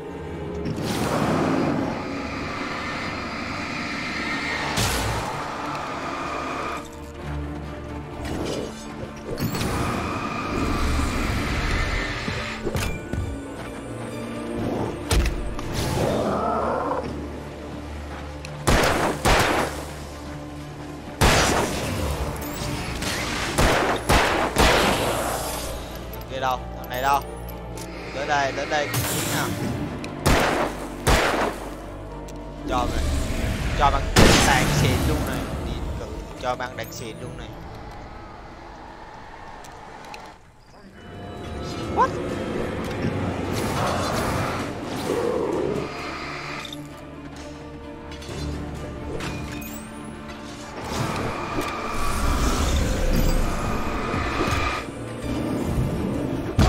Oh no.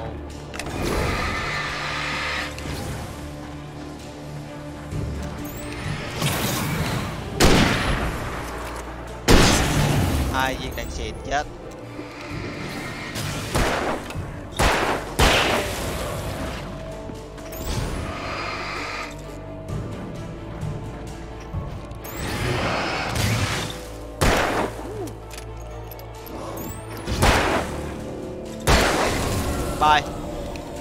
Goodbye.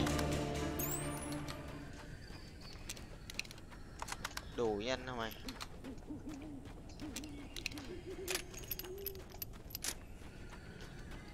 Bây giờ có đặt bản thảo ở đây được không? Chúng ta cần vài bản thảo cuối cùng. Nhớ nhà này có máu, đúng rồi có máu. Let's go. Chúng ta bị mất ít nhất là 3 trang. Mất 3 trang bản thảo. Mình nghĩ muốn có mấy trang bản thảo đó mình phải đi bộ. Lúc nãy á, lái xe mình phải đi bộ mình mới có. It was the kidnapper. You son of a bitch! Where's my wife? Enough horseplay, Wake. You deliver the manuscript, and you can have your woman back. Simple as that. I don't. Listen. I'm gonna need time to finish it. I still need to write the ending. I need a week. Not done? I need a week. 2 days. 2 ngày. The old Bright Falls coal mine is nearby. You can find it easy, city boy. The main building, there at noon. You bring the manuscript, you'll get your wife. If not, well, get me. Yes, I get you. Ta đi đây nhân vật mình khá là nhanh nhạy. Lập tức nói là mình chưa hoàn thành liền.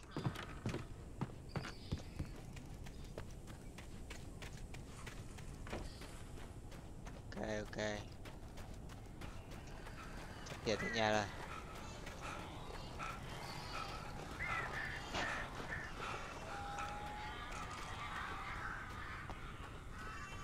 Let me see. Barry had talked about birds over the phone. Rồi, mất hết đèn rồi. Thanh niên mất hết đèn rồi. Nghe thanh niên than thở là hiểu rồi. Có thằng để đồ cho mình luôn nè.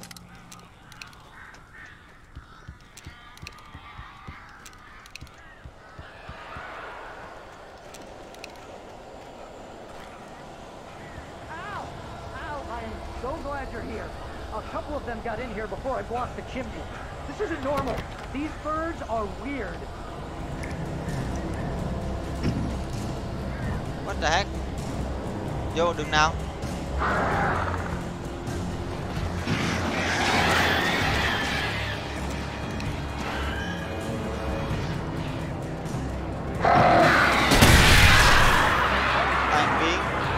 Tan biến hết đi. Thử tan biến hết cho anh. Đâu? Tan biến hết cho anh. Sao?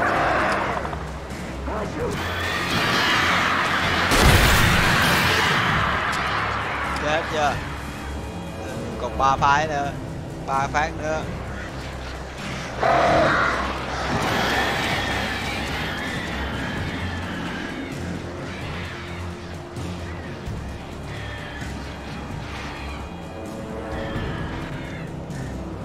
Sao đông chứ?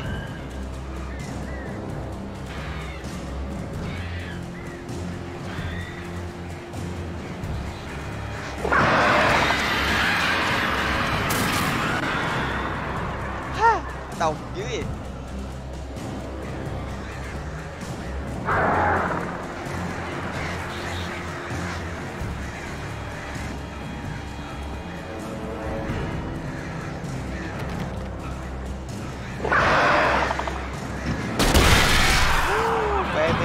Baby.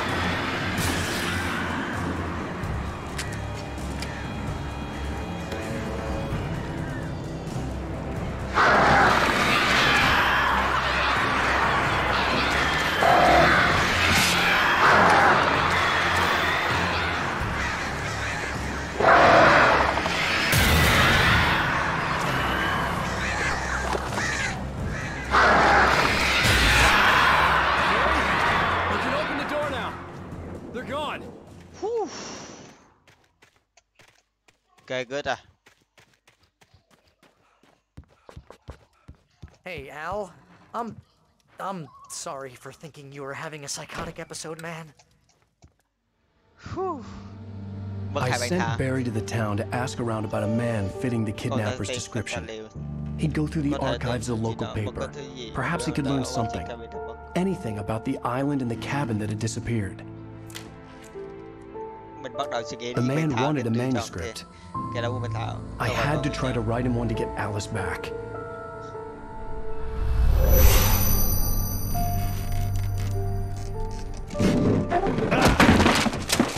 For me, the supernatural had always been nothing but a metaphor for the human psyche, a tool to use in writing fiction. Now, it was happening for real, and I couldn't put a single word on paper. Làm sao mà viết được chứ? Barry Wheeler speaking. This is Rose. Rose? I found Mr. Wake's pages. Oh, you sweet, brilliant girl. Could you and Mr. Wake come get them? I live in the trailer park outside the town. We'll be there in less than an hour. See you soon. Nghe giọng con rô này không ổn tí nào. Have a great day. Hope you come back soon. Welcome to the old dear diner. Good girl. Biết mà, nghe giọng con này không ổn tí nào. Không có thức sống. Rồi, biết con râu.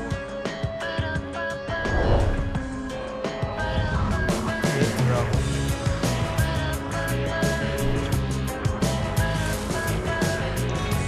Ồ, vậy là mình nghĩ là hết chương 2 rồi anh em.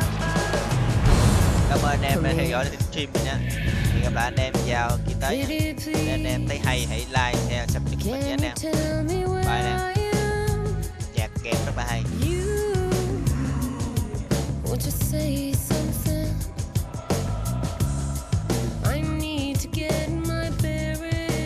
Nhạc kèm khá là hay. Previously on Alan Wake. Ok. Cảm ơn anh em nhé. Bye.